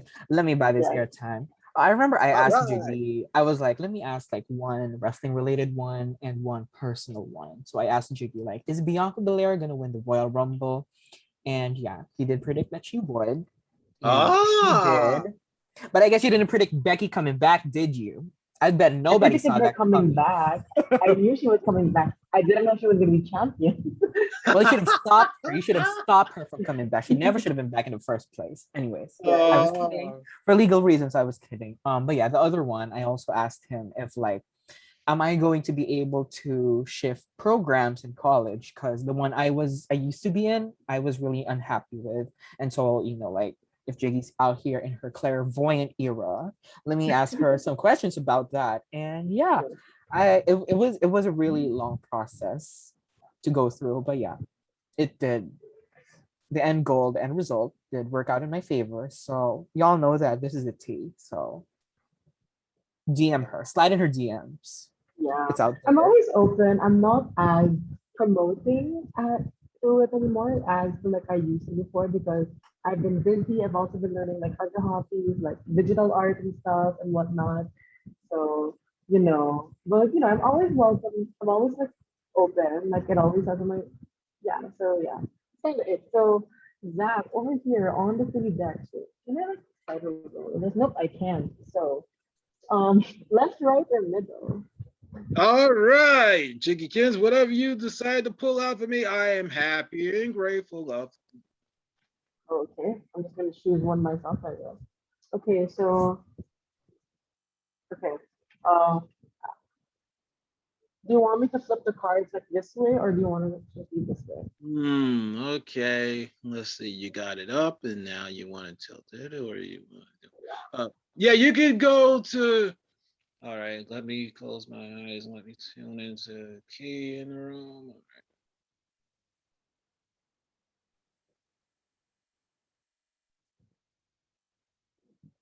Yes. All right, all right, all right, all right. Go with the left. With the left. The left side that you were actually doing before. Yeah, like that. Okay, okay, okay. Yeah, Okay, like over that. here. Okay. So I'm just here to remind you that uh, the cards aren't really meant to predict the future. The main thing tarot does in general is just really give us guidance to see potential, to see what potentially might happen in the future, and to really just give us a heads up. And it's really just meant to guide you to like the path that you're destined to be in. So you're not here. So I'm just gonna knock for you. I'm gonna knock out for 3 times over there. All right, knock knock on And wood. okay, I'm gonna put down the cards over here. I got 4 cards, one for each month: September, October, November, and December. Yeah. So I'm just gonna I'm just gonna go to the very first card for the month of September. We got the Miz over here, Seven of Swords. The Miz It's was Zach's light. heel era. You're gonna turn Yeah. heel. That's what it means. Uh-oh. I'm gonna go heel. What's that say? Okay, I'm just gonna look through the book as well. That's what I usually do. I brush through what the book says and I interpret it in my own words and relate it to people's situation. Oh, uh-oh. That Okay, sounds like I'm gonna have an eruption and actually tell people off. Uh-oh, that sounds like something I'm getting ready to do shortly. I can feel it in my soul. Ooh, and I need to vent. I need to actually explode on certain people. I'm not gonna name any names, but let's just say it's forthcoming. So if that's my September, Jiggykins, you already hit it on the head before you even told me anything. okay, Continue. so just to just like a couple of like words out there. Like the key words when it comes to Seven of Swords are uncertainty, illusion, and stealth, cunning, and strategy. So the upright seven suggests a tricky situation in which things are not completely clear. You may be formulating a plan but don't have all the information you need, or the plan may be risky and could backfire. This card can represent superstitious action and advice diplomacy. So I guess um it's really just saying that so you do have something planned for you. So yeah, you have mentioned as well earlier. But then again, there's just you don't have all of the details yet. That's the really hard part. Like who knows? Maybe like as little as, oh, I don't know, like if there's anyone who'd be like willing to like go along with me in this ride, or even let's say as big as, oh, what if there's like another big COVID wave out there, everything is shut down. So there's just a lot of uncertainty when it comes to you pursuing your career right now. And yeah, you're just really don't, you're just not 100% sure on what to do, even though you already have an end goal in mind. So yeah, Oh, okay. Confusion about business and life. Oh, that sounds like me. I actually do hit that style of stuff. Okay, love, continue. there's the month of October. I forgot his name. Oh my god, the devil. I know he Who's always that? appears in New Japan. Oh, Oh, I forgot his yes! name. Minoru Suzuki. Oh, There My you yes. go. God. Yes, he is a legend. Yes. Okay, hit me. Okay, the devil card. Okay. So Suzuki. keywords for the devil. Contrary to popular belief, devil card never isn't necessarily a bad card. But the keywords to it are obsession, indulgence, fear, materialism, and egotism. When the devil shows up in a reading, he recommends reevaluating the relationship to people and material things that keep you chained. It's time to let go of old fears, hang-ups, inhibitions, and ways you manipulate others to satisfy your needs. The devil tells you to figure out what's true, what's false, at least for you. So yes, the devil card, as I always say in my readings, is that it's a card all about breaking free and getting out of your comfort zone and feel like what you're known for. That's why looking in the card over here, there are two people chained Oh to, my. well, in this situation, there's a ring post. So, like, the main situation is the devil card encourages you to get out of that system and to really just like see it in a different light. So it seems like in October you are gonna get some sense of clarity, like more clarity when it comes to what to do, and there's gonna be some things that aren't necessarily going to favor on your hands, but you should just you should just like not focus on like what your perspective on things and really see the situation as a whole, since there's a lot of, as like the one in September says, there's a lot of uncertainty when it comes to your project still at this point, and maybe your ego might get in the way if you really want things like done your way specifically. Yeah, that's Oh the my week. God. You pulled out Minoru Suzuki for my October, and kids, I haven't talked about this yet, but Game Changer Wrestling, who we actually say we love, it is all talked about in love. We're not Yeah. crucifying Brett Lauderdale at all, completely. I'm just asking for better equivalency and more power of non-Caucasians in title scenes and tournaments. That's all I'm asking. Uh, they have announced a match that Zachary Shiloh's been waiting for almost practically his whole adulthood, and that's called Minoru Suzuki versus Homicide. I said, excuse me, what? Minoru Suzuki's coming out here to New York and he's fighting the notorious 187. Oh, Jesus Christ. Wow. Funny that Brett Lauderdale always has something for Zachary Shiloh. When I'm stepping away from the wrestling industry, Brett likes to try and reel me back in. So, oh God, I'm already doing something that's kind of business related that day, but I heard about it and I said, Brett, you son of a gun. You actually gave me a dream match I've been waiting for since you almost practically opened your doors and had Bloodsport become my favorite wrestling event of the year. So, Brett Lauderdale, if you're listening to this, oh dear God, Homicide versus Minoru Suzuki. Take my money. Take my money. Thank you very much. I I may be busy that day, but still, shut up and take my money. Murder Dad versus the 187. Let me take off my glasses right now. If you're not watching this. Oh my God. Oh my God. When I think I can't love wrestling, something flotastic, phenomenal happens. All right, Jiggykins, back to the tarot reading. Okay, so up next, the month of November, we're gonna go with it's the reverse, the Tower, with the iconic throwing of Undertaker of Mankind on the Steel Cage, on the Hell in a Cell, actually. So Oh yes, dear this is God! good in reverse. Push We got Shinsuke it. Nakamura off the cage. Oh dear God, Okay. Nakamura, you're getting the Mick Foley treatment. Oh dear God. Okay. Okay. So this is the reverse. So this is how it showed up to me. It's on reverse. Oh, that's really Mick Foley getting pushed off by the Undertaker. I see it. But Yeah, it anyways, is. progress. Okay. Card number 16. Okay. Over here. Oh, okay. Very interesting. Very interesting numerology in here, as I just observed. The devil in okay, so if there's two types of in tarot cards, there's two types of arcanas, the major and the minor arcanas. The minor arcanas are like the sword, the pentacles, the the rod, no, not the rod, the wands, and the cups, and the major arcana are like the devil, the tower, and all. And I just want to add a little bit more background before I read what's on the tower page. The devil is number 15, and the tower is number 16. So like there's some numerology in this stuff.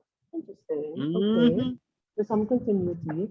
Okay, so the tower is all about change, freedom, upsets, destruction of the old. Reverse. Reverse meaning. When the tower appears reversed, you're refusing to change old habit patterns and will suffer continued disruption in the form of unforeseen difficulties until you finally get the message. At a deep level, you're being prepared for the changes that must eventually take place, but you're resisting what your inner self knows already. Once you alter the limiting beliefs and behaviors, you'll experience a new sense of freedom in your life. Yeah, so it's really just so it seems like on the month of November, you already know that okay, whatever I am doing, it is not working whatsoever for what particular reason. And you already know like the steps and like what to do at that point. But it's really your own stubbornness that's really getting in the way of you actually succeeding. So at that point in November, you should just really like fight it. You already know what to do, and what you really shouldn't let like what you personally think of to get in the way of potentially like having like a bigger like success when it comes to your thing. And yeah, just like what the other card said, don't close your mind to the others. Like, maybe they have a really good perspective as well. So yeah, Mm. that's for the month of November. Okay, so to step into my power for the most part, but keep an open mind and heart. All right, that sounds. Okay. All right, And here we are, the grand finale, December. And finally on December, oh my god, you actually got one of my favorite cards. It's the lovers card, and it's Kota Ibushi and Kenny Omega. Oh wow, Jazz O'Lan. Hello, Jazz So, O'Lan of Russell Joy and my dear writing friend. That card is meant for you, hun. You love yeah, yourself some golden lovers, and some other women do too.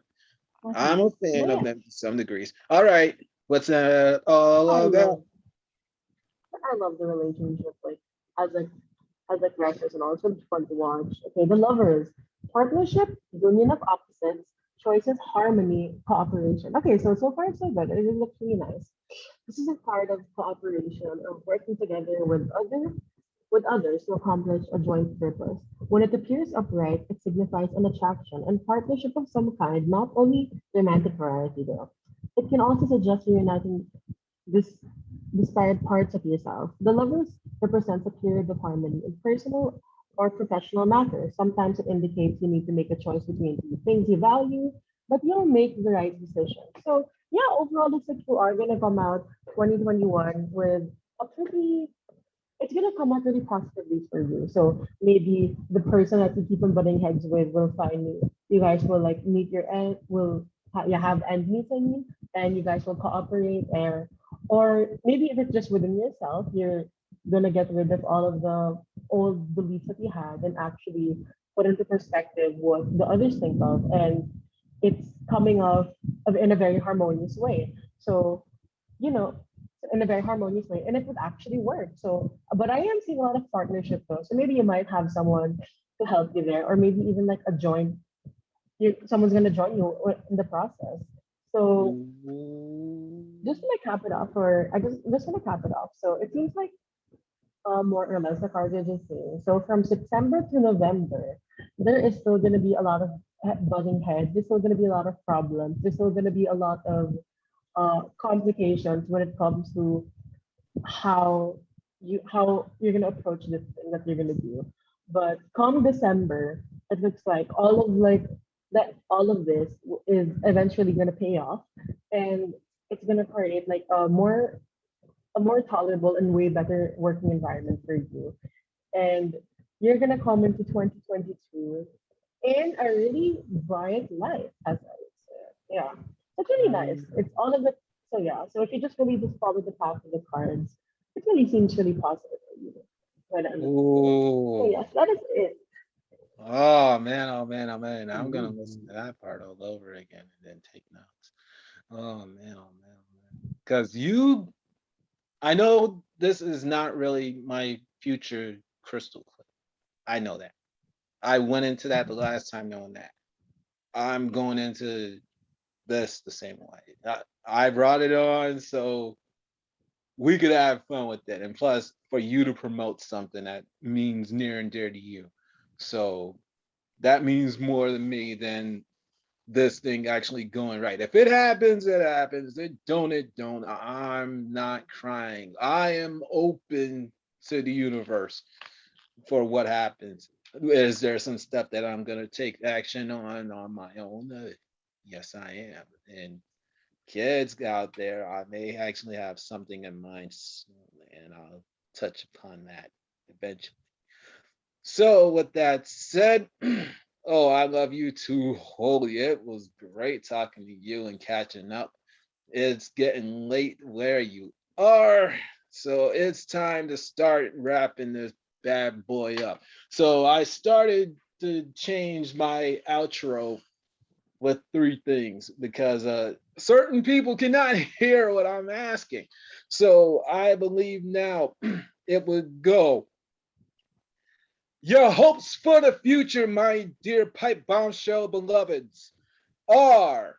All right, this time around, we will go with Troy. Your hopes for the future, my love, are.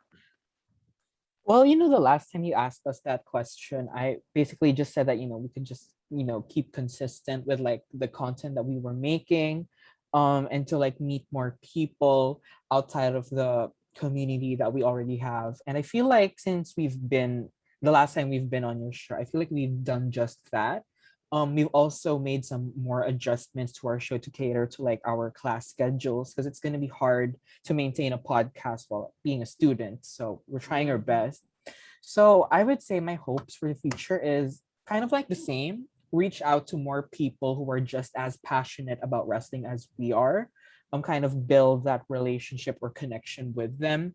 Because at the end of the day, the only people that we have to lean on is each other, at least in the wrestling community. That is true. Um, but yeah, other hopes. I hope that we start getting more, how do we say this? Like, I don't know, more Energy reach, traction. larger reach, Mm-hmm. larger numbers when it comes to our listening, a larger following. There we go, a larger following in the future.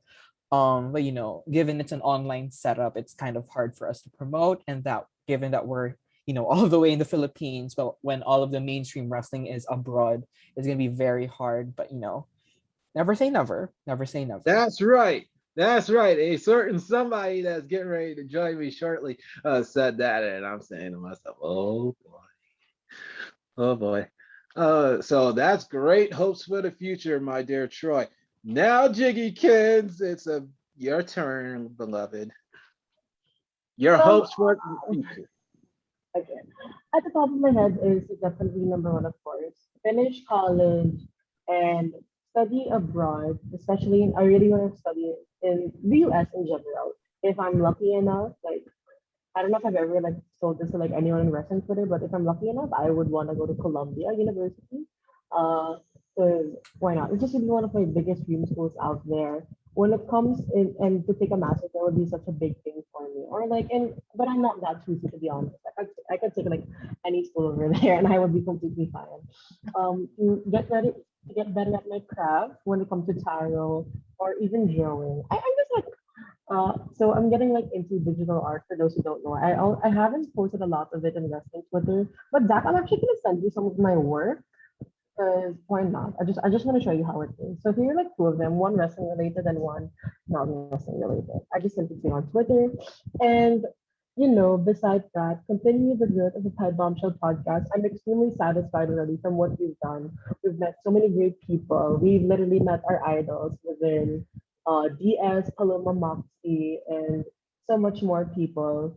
So I think the cherry on top to all of that is just to continue keep on growing and continue what we love because oh my god, that kind was super loud to hear that. But yeah, that's just really my big dream right now to like get it out there. Like I feel like Troy and I just really do this for fun. Like most of the time, even like lately, we haven't been promoting our episodes because, quite frankly, we forget that we don't haven't promoted our episodes. We just do it out of like we just record if we want to. So maybe to be a bit more responsible when it comes to that, and that's kind of it for now. All right.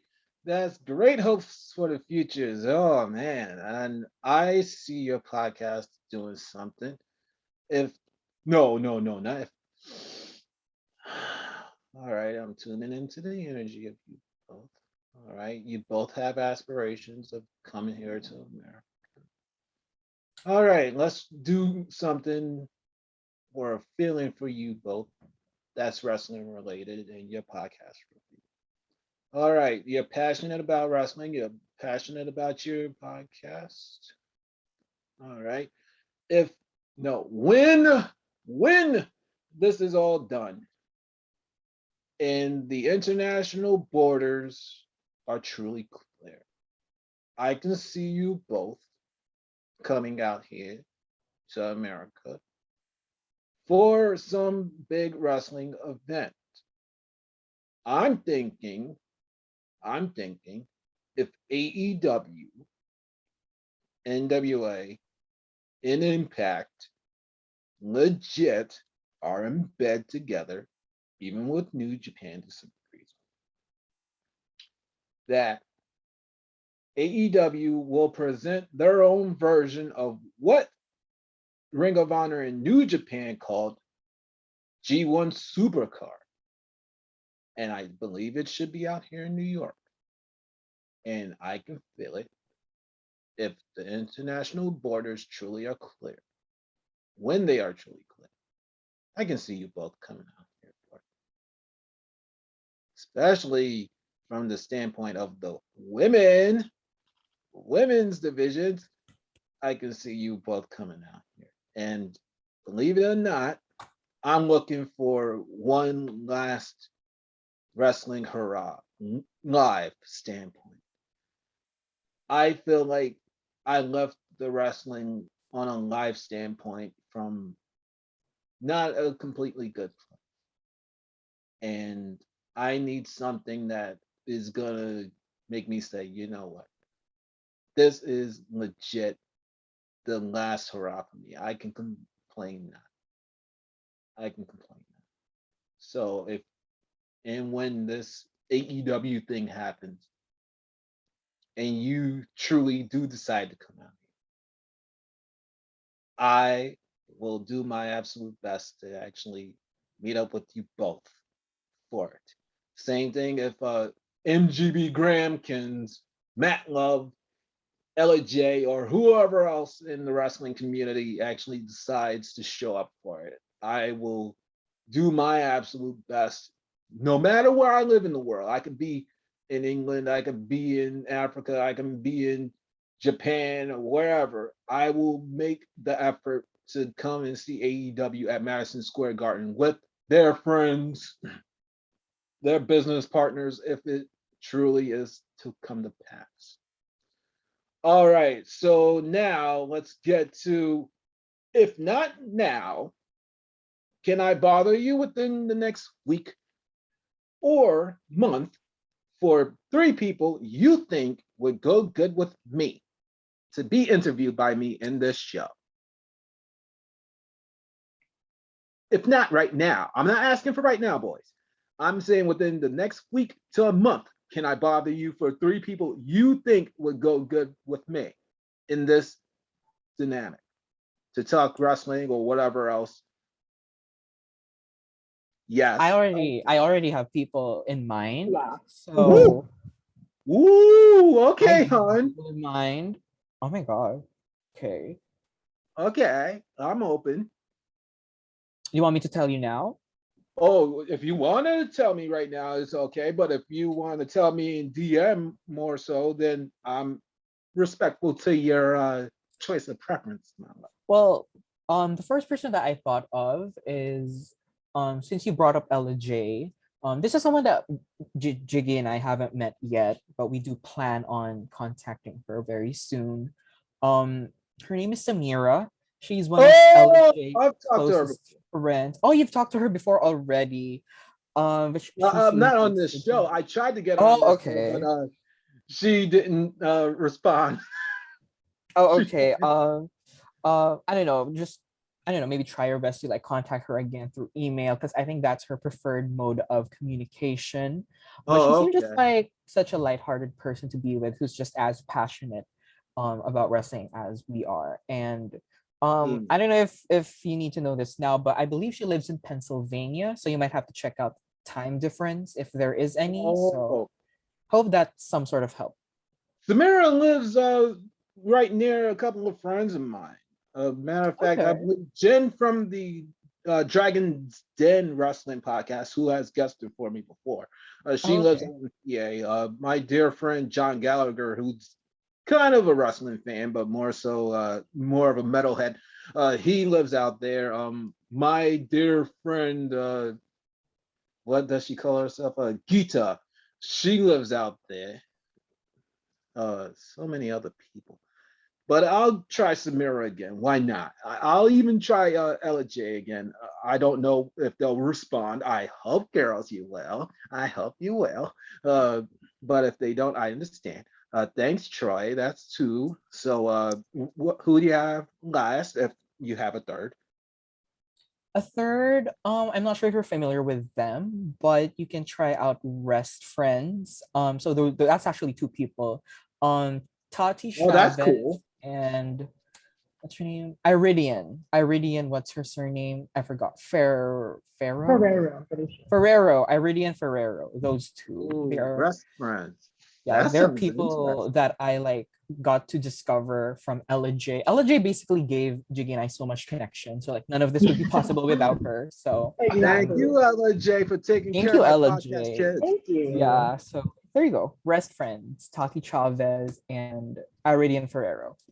Oh, okay. I gave you 4. I That's gave you even 4. better. That's even better. Okay, so I'm gonna need you to actually send me the rest friends information Oh, via sure, Twitter sure. because I'm unfamiliar with them, and I do have Ella J. I think I still have her on Twitter and Instagram. I think I still have her. Samira, no, I don't have her at all. So I'll try her via email as you asked. Okay, so Jiggykins, you agree with Troy? I 100% agree. Those are all amazing people, and you're gonna have a really fun time with them. Oh, I could feel it. Ella J, she was absolutely fun. The when she actually did it with me. Uh, I think sometime after you guys came, or was it before? I gotta look at my own history. I've done so many of these. It's like goes my brain now. Okay, let me see. All right, Ella J, Samira, and the rest. All right, good, good, good, good. All right, so here we are at the true end, and that is what can Zachary Shiloh do for you, my loves, going forward? Jiggykins, go first, love. Well, honestly, you can just like continue to support us, and why not have us over again sometime from now, like maybe in another 6 months or like even sooner. Who knows? Oh, I will. All right, True, Troy, true. hit me. What can I do for you? Well, yeah, same with Jiggy. Just continue supporting the Pipe Bombshell podcast. Because like this is how we did get to know you as well. Both of us have our own podcast. So as long as we continue supporting each other, um, we're good to go. That's all that we ever ask. It's just very Aw, small. So no, for I any love help, oh, it's what do you- I forgot the line. Any help is just come up with something. thankful. We're thankful. Period. I Oh, Any help that's is the best help. way to put it. there we go. That was Any help. There perfect. we go. There we go. That's better. All help is good help. All Okay. right. There With we go. that said, I will leave these two's contact information. Please listen to their podcast. It's absolutely fun. I love them wholly, and I will definitely have them back on. And MGD Graham, I'm sure you're gonna want them again on your show, especially from the standpoint of tarot reading. Graham. With that Julie's said, ready. one goal, one aim, one road, one focus, and that's love. Even if it sounds like I'm venting, and I did, along with these two. Yes, I did. I will continue to vent because it's my show. I am what people call passionate. I am passionate about writing. I'm passionate about health. I am passionate about general life. And I am definitely passionate about all of you out there, kids out there. Thank you very much. I bow to you all in respects. And I bow to these two kins, huns, and loves because they are absolutely great. And I wish them nothing but the best, and I will honor them completely. With that said, this has been part one of International Day in Black Lions Domain. You shall see me in part two do something for somebody that I love wholly. And I haven't done this thing for anybody else since a certain greatest influence of mine came on last year. So get ready to actually have your jaws on the floor. I am practically, all right, 2 hours and 41 minutes away from putting on a blazer for my dear friend, my dear publisher, Sandy Stockowicz. Hi, love. I'm getting ready for you shortly. All right. With that said, thank you all again. See you in International Day Part 2. Thank you, Pipe Bombshell boys. Bye, kids.